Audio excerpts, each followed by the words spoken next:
Hi guys, good morning. Morning pa. Guys, Guys. natakaroon sa Barangay Santa Cruz, Malitbog. Barangay Iba. O part din sa Malitbog lungsod. Kauban na itong mga seminarians from Hinundayan and Hinundangan and also from Santa Cruz. Pinakabanggitan. Kuya Jake. Nasik ang kolo nagkuanog kanang isda. Kaya aman itong iso na to. Wala man. Nila guys. Pugot. Pugot ba? Pugot. Gamay tutik yo. Yan usa oh. Oh. Ma. Dami yung tayo maligo. Saan ni Nicole? May isda, Col? Pare?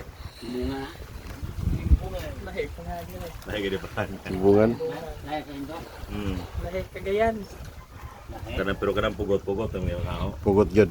Patay ito mo silingan, pugot ka akong ako. May pugot ikong bitay. Dito ho tayo sa Japonit Beach Resort. Kasama po natin ang CEO ng Beach Resort na ito. Rather than ato igsuon. Rather than Japonit. Francis Japonit. Oh, tarawa ka. Gwapo pagyapon, no? Bata pagyapon kay Franz. Parang gwapo na minjo. Oh? Sabi ko ba nga? Kanang lapu-lapu. Lata-lata. Oh. Kung gusto to nangita og isda o nangita og resort, naalam naman din sa Japonit Beach Resort. Diyan sa Barangay Iba, libre ni 24 oras. Nangaray ko ano, bye-bye ba? Nahilang ko floating cottage. Oo, ano po lagi? Akong piso. Okay na Franz, kinawa ko data. Kung kayo talaga kita, 2 years na po. 2 years ba?